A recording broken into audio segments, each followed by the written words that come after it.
Welcome to the NXT Podcast, your home for weekly NXT reviews and insight. The beautiful part of NXT is that when one dream ends, another dream begins. Find all of your NXT news, recaps, and analysis right here.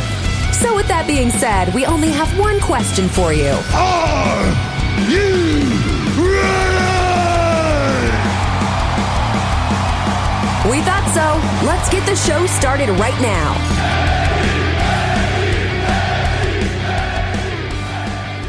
What's going on, guys? It is another review. I'm Chris. Find me on Twitter at @theCoPlaceToGo. This one's going to be a little bit different because I'm going to be really upfront with you on this. I couldn't tell you who 90% of these people are. So when I'm looking at this, it is Monday the 13th. It is a day after the Blackpool pay-per-view, which I think was average at best. I'm going to throw that out there at the beginning. It is average to me. This may not be a super long, review. I'm looking forward to NXT on Wednesday night. We got Worlds Collide on the 25th, so I have a little bit more knowledge of some of these guys, but 90% of the guys in this, well, I shouldn't say 90% because there was only 4 or 5 matches, so maybe more like 80% of the people I didn't know. You know, when you think of NXT UK, think of Pete Dunne. He's in UK, or in regular NXT now. I think of Tyler Bate.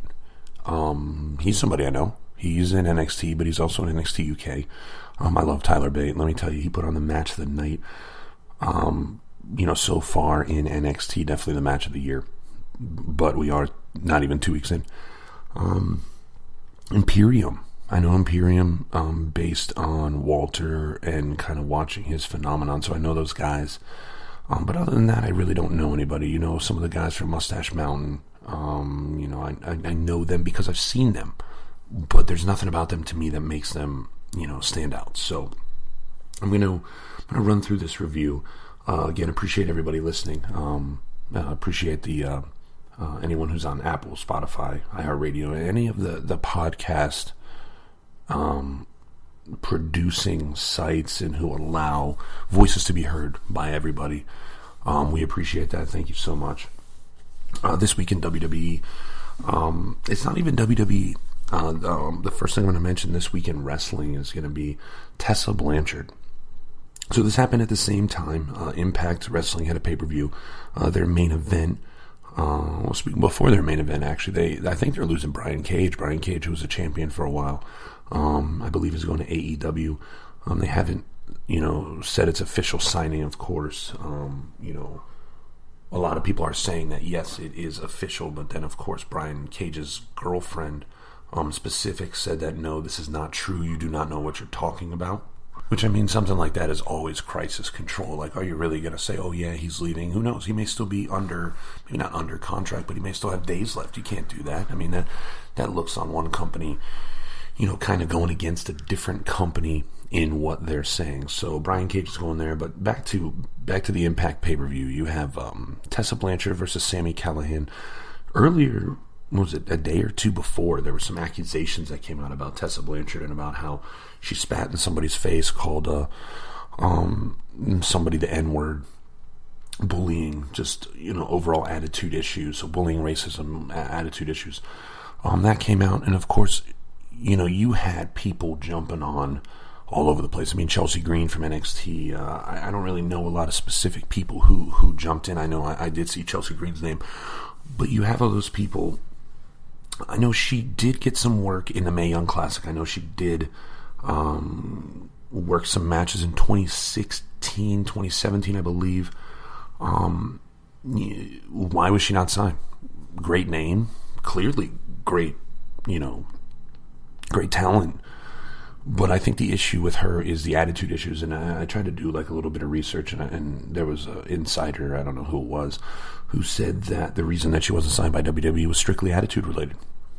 Great talent, but attitude, and when, it came to Impact's just like, we know what we're going to get, but the talent just outweighs the potential negatives. So, good for them for getting the talent. Impact is not something I pay attention to a lot. But I do look at it for big time stories and things like that. Back in the day, early 2000s when AJ Styles was in it and Christopher Daniels and guys like that. Towards the beginning of it, I actually went to some of their pay-per-views over in Orlando, and I thought they were fantastic. The six-sided ring was something totally different. They were free. You can go to them for free. You didn't have to pay anything. You just had to stand in like a 2-hour line, which, that sucks, but, worse things have happened. But it was a good time. But with Tessa Blanchard, she ends up winning the Impact World title. So you have a female who is now the men's champion, which I guess it's not really even a men's belt if you think about it now. It's just a heavyweight championship. There is a women's belt that was won by or kept by Tara Valkyrie. But does this hurt Impact? Does this hurt the legitimacy of their show? Things like this bring me back to when you had China winning the Intercontinental belt. To me, China was a legitimate name. Not that Tessa Blanchard's not, but China was a legitimate name in wrestling. We're in the Attitude Era. Things like that happened. She didn't keep it very long. She won it from Jeff Jarrett, I believe. Then you go to WCW. What was some of the things when WCW was dying? I mean, David Arquette became your world champion. He was strictly an actor at that point. He has gotten into wrestling, and that must have got him in. But, you look at that, and does it hurt the legitimacy? Does it hurt the prestige of the belt or the company? I think Impact needs to do something to get ratings. I don't think... I actually thought they were dying, once AJ Styles left, Samoa Joe left, guys like that. But I do think that having Tessa Blanchard as your champion, you can't take the belt off her right away. You can't. You can't have a rematch and have her lose. I think they're going to need their next big name person coming in to take that belt. I don't think it should be Sami Callihan. Great feud, though. Over the last few months, great feud. Impact, the one thing I can say is that they work through feuds, they see them out, and they make sure that it comes to a culmination, which is one thing that they don't really forget about feuds, and that's one thing WWE does consistently, is they forget about feuds, and that is one of the unfortunate things, one of the differences in the two companies. I don't look at Impact as similar to AEW, in the sense of feuds like that, but I know with the AEW rankings and things, you've got guys facing each other who are friends, and like at their upcoming pay-per-view Bash at the Beach, you got the Young Bucks, Best Friends, Lucha Bros, and then I think the other tag team is Hangman and Kenny Omega. Aren't Hangman, Kenny Omega, and the Bucks friends? Like, why are you putting them in matches? I know it's for the number one contendership for the tag team belts against SCU, but I don't know. You watch Being the Elite and you see all these guys hanging out. Everything's cool. Honestly, I'm probably 10 to 12 Being the Elite's behind. But you see that, and to me, it takes legitimacy away. I just hope that AEW doesn't kind of fall into the Impact kind of falling behind, kind of third-rate company where Ring of Honor is right now. To be quite honest, there is no... AEW is the number 2. I would have to say Impact and Ring of Honor are tied for number 3. I'm saying just in America. I'm not counting New Japan at all, or anything in Mexico or anything like that. So WWE is still a strong number 1. Next, we're going to go to birthdays. The only birthday on the 11th, which was the day that I started this but not recorded this, was Luna Vachon. Luna Vachon would have been 58. She got her name. It was part of the Vachon family. She was adopted by Butcher Vachon when he married her mother. She did pass away in 2010 of a drug overdose. It was oxycodone and something else. I'm not really sure. She worked in all the major promotions, WWE, WCW, ECW, the Indies. Best known as a manager, in my opinion. She did wrestle, but in my thing, she was best known as a manager. I do remember she was married to Gangrel and actually lived, probably 15 minutes from where I did, where I used to own a home. She died probably about 30 minutes from where I used to own a home. Posthumously became a WWE Hall of Famer in 2019. Luna Vachon, great look for a wrestler. Not the typical diva. She was, the opposite of what you would see now. And that's the one thing that I liked, was she didn't fit the bill of everyone who was in wrestling at the time. She was perfect there. But in terms of wrestling now, she's not not what you would see. Like, you would not see her persona there as the same thing. It's just, things have changed. It's not the days of the Bull Nakanos who we talked about last week, of the Luna Vachons, Fabulous Moolas. It's the days of the Alexa Blisses, the Bellas, even though they retired. That's the look now for wrestling, in women's wrestling at least. So we're gonna talk about Blackpool, and like I said, this is Blackpool 2. The crowd is always hot. That's the one thing I'll say about the UK, and what I love about WrestleMania weekend and things like that is just I've been to 3 WrestleManias, but been around 5 of them, but physically been to 3. And even if I don't go to WrestleMania, which I've only gone personally to 2 WrestleManias, but it's Raw and SmackDown after that. That's what I love going to. I would rather pay the same price for a ticket to 2 things than just for the one WrestleMania. The experience is great, and I've done it twice. Fantastic. Once WrestleMania 30, and then I think the other one was 24 in Orlando. But the experience of the Raw and the SmackDown after are just absolutely unbelievable. Absolutely unbelievable. The last time there was I think it was 2 years ago, so what would that be, 34, was back in New Orleans. And I did not go to WrestleMania. I actually had a WrestleMania party in the New York City area. I then flew out the next morning, went to Raw, went to SmackDown, hung out in New Orleans for another day or 2, and then left. It was fantastic. Absolutely fantastic. The crowd, and especially because it's a huge influx of people from many countries, but UK, Europe in general, they bring so much intensity. And I did watch Blackpool 1 or portions of it, and the crowd was intense. And I watched this, and the crowd was intense. It was fantastic. I'm going to get into the matches and just kind of give you very, very brief, very, very brief synopsis of these different matches, and then just kind of give like an overall of what I think and where this is going. The first match was Eddie Dennis versus Trent Seven. Trent Seven is someone I know because he's part of Mustache Mountain. Eddie Dennis has absolutely no idea who that is. He came out with a very strange dragon mask. I don't know if that's his gimmick, but it was kind of like Marty Scurll's, plague doctor type mask that you see, but it was a dragon. Very strange. You couldn't see a lot of the definition because it was so dark in there. That auditorium is very dark. The lighting is good in the ring, but the entryway it's not. And, it kind of fits that UK wrestling style. I thought this was a good opening match. Trent Seven was huge over. Eddie Dennis was the heel, was the bad guy in this. You had Trent Seven super over. Just saying, I do know his name, so you could tell the crowd was going for him. I will say Trent Seven has gained a significant amount of weight, in my opinion, from when I originally saw him. He was always kind of a bigger dude, but I feel like I was looking at him, I'm like, is this the same guy? The face and the hair is the same, and the mustache and all that, but the body is just bigger, so he's definitely a bigger dude, gained some weight. No worries, we all do. But Trent Seven was played the babyface role great. Eddie Dennis did get the win. What was crazy about this match is Trent Seven, and I'm not actually sure who exposed the turnbuckle. Now that I think about it, I'm not sure who exposed the turnbuckle earlier in the match. I think it was Eddie Dennis. And Trent Seven kind of attacked him. Trent Seven ends up hitting a superplex, a really nice superplex.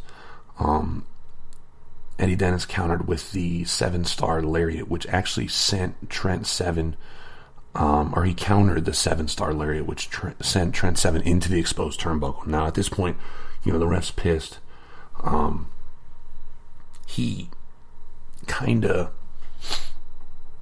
Eddie Dennis kind of faked out the fact that he was going to throw him in there. He was going to do almost like a buckle bomb, but with his version of the Razor's Edge, which he calls Splash Mountain. And the ref saying, no, you can't do that, because he had Trent Seven set up to do it into the exposed turnbuckle. So he goes, okay, no worries. And ended up hitting Splash Mountain over the ropes onto a guy on the outside, clearly placed, because Trent Seven would have died. Like, the angle he would have been at, his neck and shoulders would have hit right at the base of the apron, or not even the apron, I'm sorry, the barricade for the first row. Trent Seven would be 100% paralyzed from that. Hit a guy on the outside of the ring. Dennis covered for 2. I don't know how Trent Seven got up. I thought that spot would end the match. Hit him with a neck stop driver, which finished it. Eddie Dennis got the win. About a 10-minute match. It wasn't a terrible match for what it was. I'll give it a 3 out of 5. It was a highly average match. But just it was a hot opener, a couple really good moves in that match, and then Trent Seven was super over, so the crowd was into it. To me, that kind of gave a little bit more into the actual match. Now, the next match to me was weird because I didn't understand the setup of this match in comparison to what happened. So last week on NXT, you had Toni Storm come out and said that she was going to face Rhea Ripley at Worlds Collide, which is fine. I'm totally cool with that. And then she said when she wins the belt, it's going to be champion versus champion. So I don't know if they were setting up a champion versus champion match in specific, or were they setting up Toni Storm versus Rhea Ripley, because they kind of had them both there, and I was a little confused on that. I think they were just setting up Toni Storm versus Rhea Ripley. But in this match, you had the champion Kaylee Ray, who is... I've heard the comparison about Io Shirai. She's different, similar moveset. I mean, she's a flyer, which is great. Toni Storm is definitely the striker. She's strong. Toni Storm's fantastic. And then you have Piper Niven, who, I mean, to me, great babyface. She's kind of like the heavyweight, and I'm not saying that derogatorily, so let's make sure that we don't take it that way. She is, there were 3 different styles in this match, 3 different body types, 3 different everything, and I think it was a fantastic match. I gave it a 3.5 out of 5. There was a lot of big moves. I'm going to be 100% honest with you. Piper Niven at the end, I thought she was going to win. It was fantastic to me. Well, not at the end, I shouldn't say, but when she hit the Canadian Destroyer, I was like, oh my God, Piper Niven's going to win this. Toni Storm made the save. And then, Toni Storm started losing her mind in the ring. And then you got Toni Storm hit a pedigree on Piper Niven for a 2 count. Storm went up to the top and hit the frog splash. And then Kaylee Ray came in and hit a quick super kick. So Kaylee Ray ends up getting the win. I would have liked to see Toni Storm win. I would have liked to see Piper Niven win. I don't think it mattered who win. The only person I didn't want to see win was Kaylee Ray. She's great, but I want to see kind of like new blood in that. And I think a champion versus champion match, Toni Storm versus Rhea Ripley, would have been huge at the Worlds Collide pay-per-view. Now, my question is it Toni Storm who's still going to face her? Is it Kaylee Ray? Are we going to get a triple threat, which I really hope we don't see? I hope it's just Toni Storm versus Rhea Ripley. Like I said, this was like a 15-minute match. It was good. It had, obviously there are 3 people, so it had more action than the first one. Everyone was into it. No one was super over like Trent Seven was in the first one. But it was still a good match. There was a lot of good action, a lot of near falls, and of course the crowd was hot. I think the crowd was mainly behind Piper Niven in this, but let me tell you, it played off all the storylines that they've been doing. And like I said, I don't really watch this, but you can see the direction of where they were going with this match. Unfortunately, neither one of the 2 people that I thought were going to win did. But it's, again, it's NXT UK. I'm not too worried about it. Next match was the match of the night. Let me tell you, first match was okay. Average match for me. The women's title match to me was built up. So we had average to above average to now fantastic in this next match. It was Jordan Devlin versus Tyler Brate. And let me tell you, Tyler Bate is very... Let's see. I mean, he's a very young wrestler. When it was the UK Classic that they had for the initial title when it was him and Pete Dunne, I thought some of those were by far the matches of the year. There was so much going on in this match. I'm not even going to really go into everything that was in this match. This is a match that needs to be watched, needs to be seen. It is an easy 4 out of 5, almost 4.5 out of 5.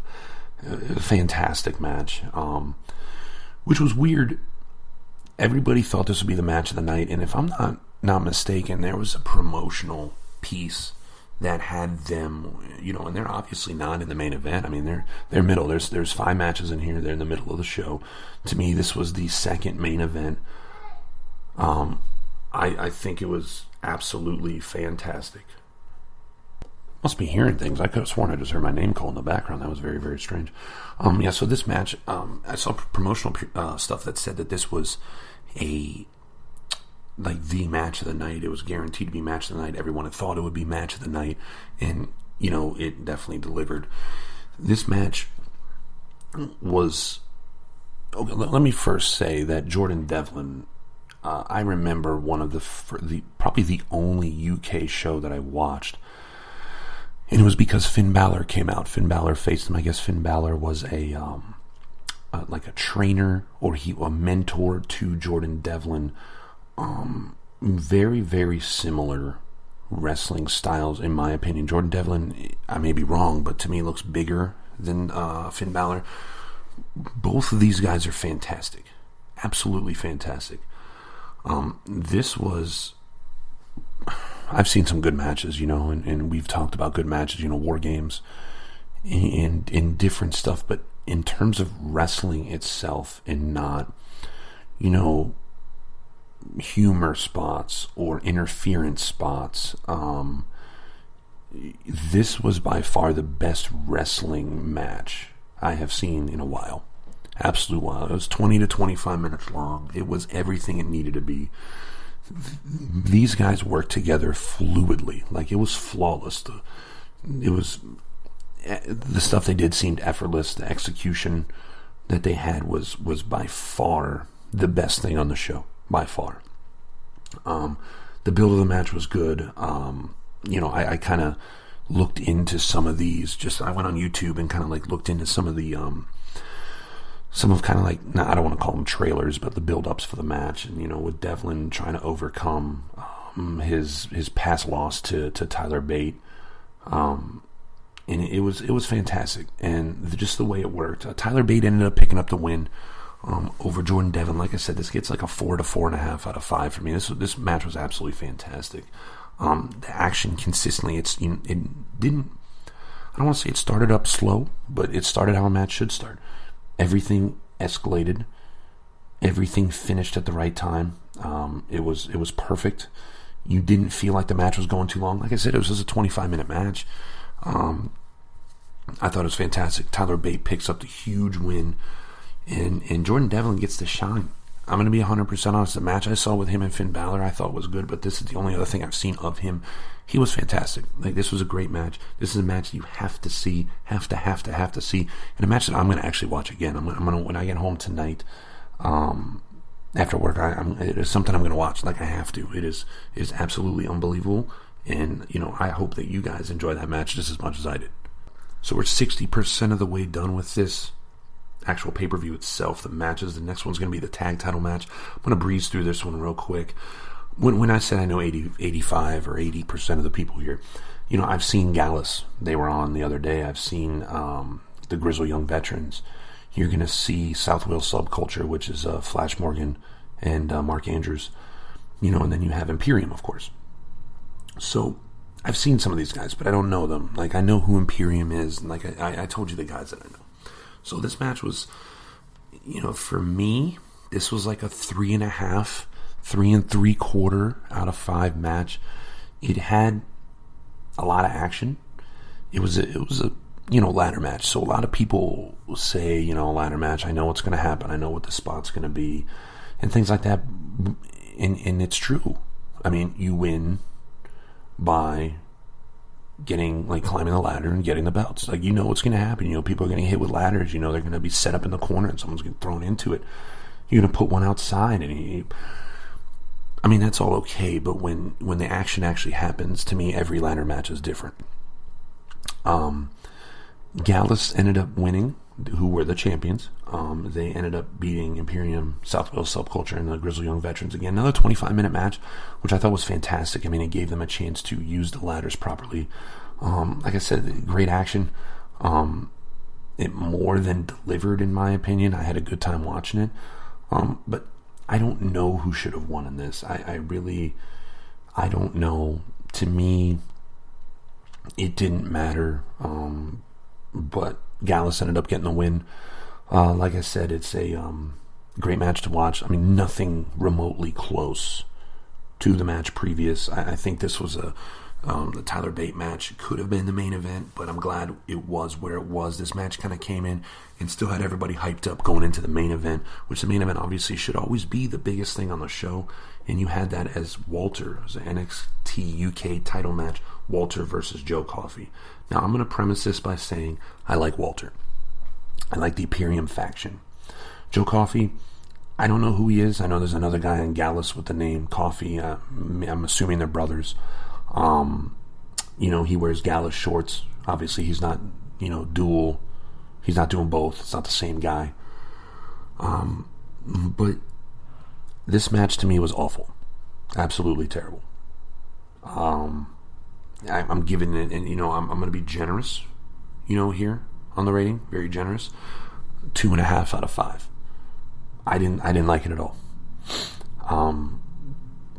Walter has a specific style, chops, heavy moves, like he's very stiff looking, and this was almost a 30-minute match. Walter ended up winning by submission. It was a crossface that ends up beating Joe Coffey. I don't know. Joe Coffey was in another main event.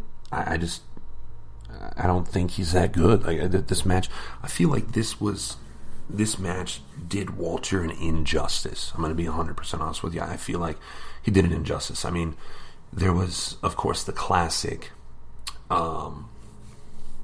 interference. Walter's down. Joe Coffey looks like he's coming in. Alexander Wolf comes in, nails Joe Coffey, and then Dragunov comes in, takes out Wolf, which then he does some type of like lariat or something, like not a lariat. He just went after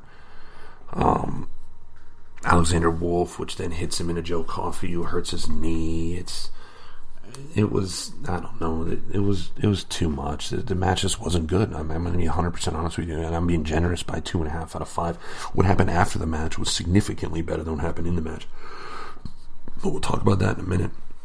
I just didn't like the way they had Walter looked here. Walter's not the kind of guy who needs help from the rest of the Imperium. He was pinned after the ref got knocked out. To me, it kind of hurts who Walter is by seeing stuff like that. I mean, there were positive parts in it, but it was almost a 30-minute match. If this match was 10 minutes less, it might have been better. I don't think Joe Coffey, at least from what I've seen, he's not a guy that should be challenging for the title. He's just not. This match, I was off on this match, and I apologize. It's just not very good.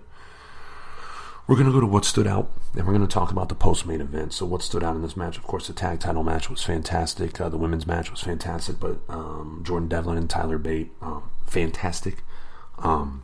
Must watch. That is a definite must watch. And who knows? I don't know how the rest of the year is going to go, and who knows what's going to happen at Worlds Collide and then the other 11 months of the year. But this right now is match of the year. It was match of the night, but it's match of the year.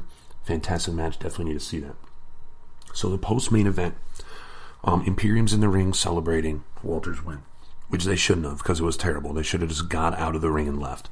So they're standing there, and you hear like a roar from the crowd, and you can kind of hear Imperium kind of like looking around, and it's the Undisputed Era. They arrive and they attack Imperium. They surround Walter and attack. They end up hitting him with a high-low. Cole ends up hitting the last shot for good measure. And let me tell you something. The crowd was hot at different times of the night, but by far, this was the hottest the crowd was the entire night. They were loving the Undisputed Era. It just shows that, they are the hottest thing to me in WWE right now. I love The Fiend. I love that thing, but to me, he's not someone who should be seen all the time. The Undisputed Era is by far the hottest thing in WWE, NXT, NXT UK. They're the hottest thing in AEW. It doesn't matter. They're the hottest thing in wrestling right now.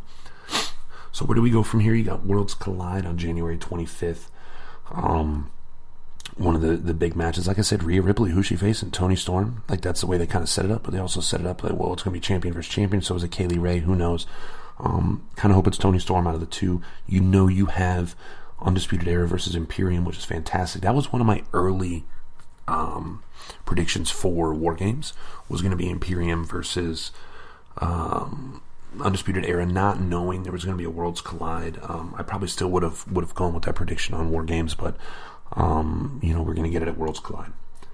But one thing I want to talk about before I go is the disparity between NXT and NXT UK, and it is mind-blowing. The amount of guys who you can put in the main event or who are guys who could be over in NXT is absolutely unbelievable. In NXT UK, Joe Coffey is in their main event spot against Walter, and I think that was just terrible, just awful. The disparity's huge. The amount of players in NXT compared to NXT UK are huge, and I know that they're trying to go with a separation, and you got guys here and you got guys there, and they occasionally come together and things, and that's awesome. And I know, it is what it is. You're not going to get those guys to come through, but it is unbelievable the difference between the two. I am happy that I get to see NXT every week and not NXT UK, because this pay-per-view to me was this would have been a good show for NXT Live. If this was like a Wednesday show, this would be a good show. This to me was not a takeover production. There were 3 matches that were good, one great, 2 really good, 2 that were, one was average and one was awful, like absolutely awful. And unfortunately that was their main event. Like, it just shows that NXT is a far superior brand to me in general. I'm going to be 100% honest with me, and it's in general, but NXT is a much stronger brand than NXT UK. We could talk about this another time as well. I mean, it'll come up after Worlds Collide, 100%. We'll revisit this at Worlds Collide. But that's it for this one. I'm going to be back on in a couple days, giving you the NXT live review. And then in a couple weeks, we've got the NXT pay-per-view on the 25th. I'm going to try to get that out to you as soon as possible. I will be out of town that weekend, but I'm going to get it to you as soon as possible and try to get it done late that night if possible. Again, this is Chris. You can follow me on Twitter at @TheCO Place to Go. Hope to hear from you guys soon. And throw out any questions or comments, please. Thank you.